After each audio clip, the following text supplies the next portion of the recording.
And when you're dealing in this accessory range, your repetitions are going to start going 10 to 15, because now we're starting to get into the hypertrophy time. It was a joke, man. You're supposed to laugh. The hypertrophy time. It's actually conditioning.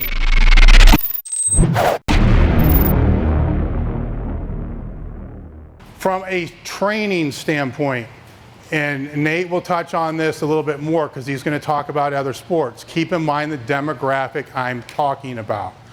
If I could have another dry erase board over the top of all four of these, I would write squat, bench press, and deadlift, because those are the three main indicators that we are trying to increase. Anything that happens under those here has to feed into what's on top. Everything. When I talked earlier about everything has to have a reason. Everything has to have a correspondence, a carryover. Some people kind of go dynamic correspondence, specificity. There's a million words for it. It has to fucking carry over to whatever is up top here. All right. I would agree with Louis. I necessarily don't think you have to train the lifts to be strong at the lifts. That's where that's where the big debate comes. And I know with the debates there, and I know the specificity, and sometimes you don't. Sometimes you do have to train the lifts. So like I said, I have unbiased views. So if people have questions on different styles of programming, I can answer that as well. I'm just going to present what I know best and what I actually use. But you have to have that correspondence, though. It has to carry over to those main lifts, or it's basically worthless to do. Now, if you were a coach and you're coaching a team, a football team or whatever it is, and when I consult with coaches, the first question I will ask them are, what are the top 3 or 5 things you feel carry over best to the field? That right there fucks them up, by the way, because they've never thought about it. They look for the whole program to carry over to the field. But what are the 3 to 5 things that carry over best for the field? Now, every coach has got different answers to this. So some might say, it's a 10-yard sprint. Other people might say, a vertical jump. Some may say incline barbell press, clean, squat, whatever it is. That would be their top level here, right? For a power lifter, it's squat, bench, and deadlift. The rest of the whole conjugated system, conjugate mean coupling, by the way, is how you put together those other pieces that's going to have correspondence to what's up there. Does that make sense? All right, so that's basically all I have to do when I'm working with coaches, is to extract what they know to be able to figure what 5 things carry over best. Because if they know after 20 years of coaching, this carries over best to the field, and those 5 things get better, the athletes get better, right? I mean, it makes sense. Or they're wrong. Or those 5 things don't carry over. That's okay too. They replace them. The next training phase they go through. Powerlifters, it's always squat, bench, and deadlift. So, for the max effort movement, for the squat,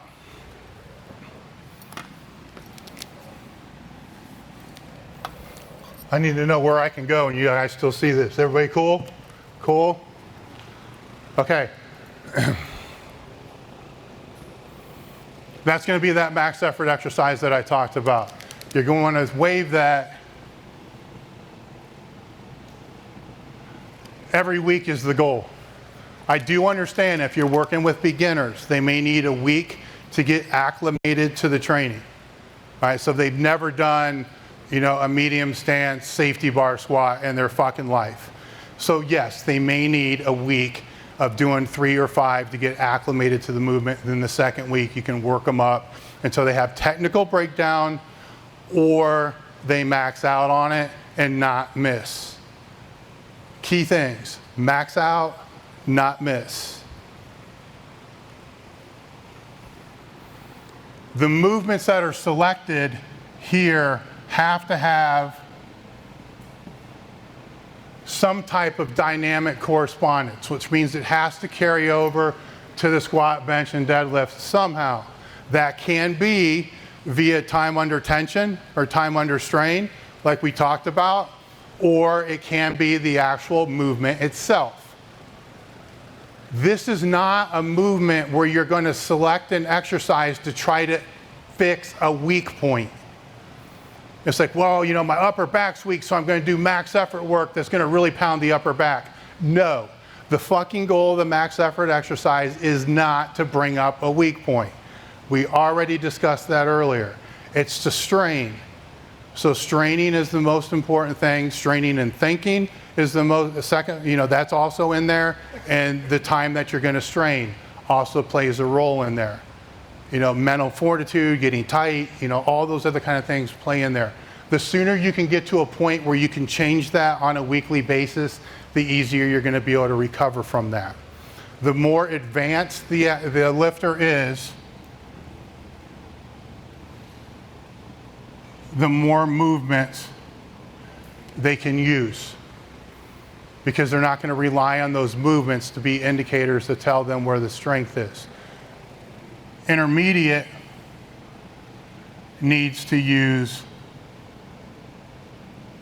fewer movements. That way you also have a better gauge on how they're progressing, because they're also going to become more efficient at doing the movements, because they're going to become more coordinated at doing the movements, which was one of the benefits we talked about earlier with the max effort. The benefit of doing the max effort work is the intermuscular and neuromuscular coordination that comes with that. So they will break PRs on a new movement, if it's a new bar or whatever it is, pretty rapidly at the beginning, just because they're learning how to do it. But that doesn't mean you're going to stick with it for a 3-5 week cycle. You hit it, get off, hit it, get off. And it doesn't matter, you don't have to have 10,000 specialty bars. Definitely helps, but you don't need them. Any variation, it can be a high bar squat, front squat, back squat, Zercher squat, some type of pull. You know, I do think that the pulls shouldn't be more than once a month for max effort work. It's just too hard to recover from. You can tell based upon how you're recovering, how frequently they can go in there. If you're built to deadlift, fuck, you can do it every other week. You know, the same with built to squat or built to bench. The more you are suited to do a movement, the more you're going to be able to do it and recover faster. The less suited you are, the harder it's going to be to recover. After the max effort exercise is what I call a supplemental exercise. All right, and it's just, I use different terms for different places on this program, so it's easier to distinguish them. The supplemental exercise is going to be trained in a strength range of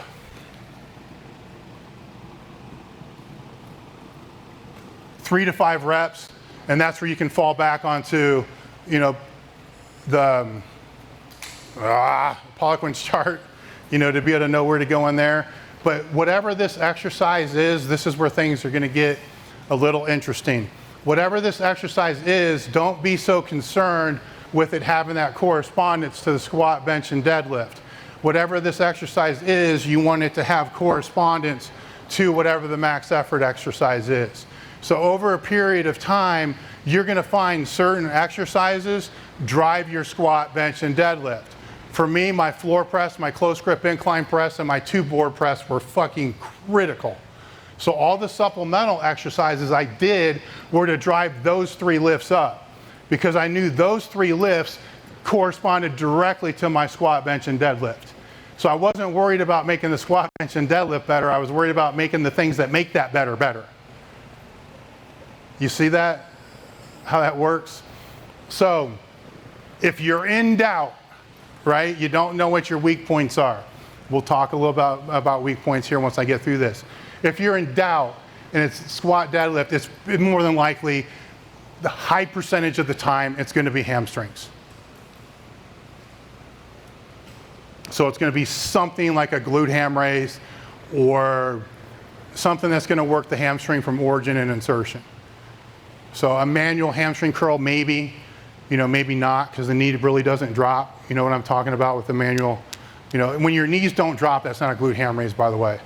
So people calling that shit glute ham raises don't know the difference between a manual leg curl and a glute ham raise. The knee and hip has to move at the same time. RDLs, stiff legs a little bit.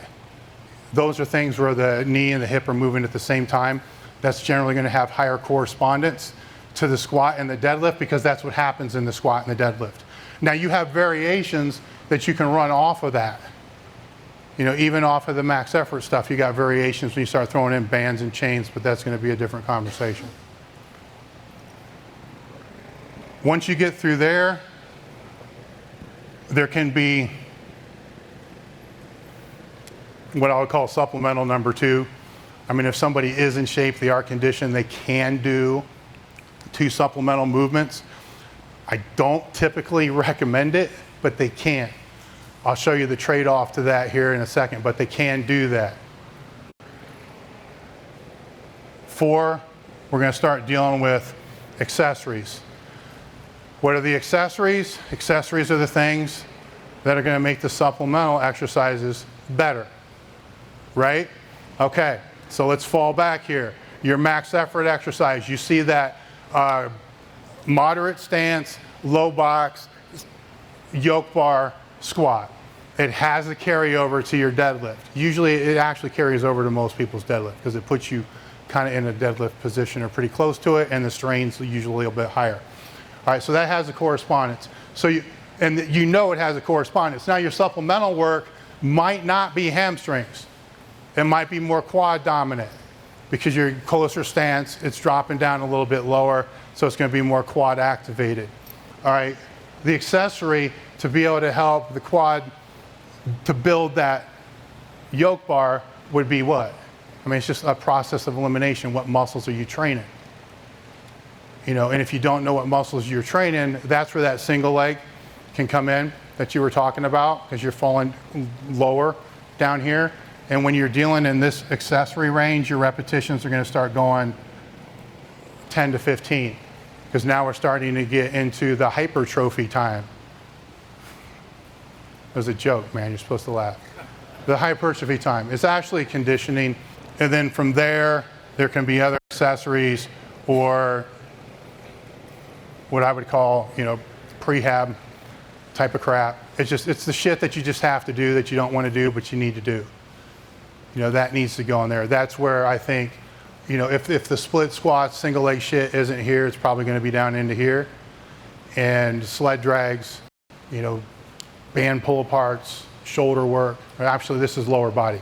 So abs, you know, pull down abs. Anytime you can work your abs where you're, you know, working the abs as a unit, like a hanging leg raise, a pull down abs, something that's pulling, you know, your hip flexors and abs and contracting your abs is going to typically be more effective than any type of ab work you're going to do on a ground-based exercise.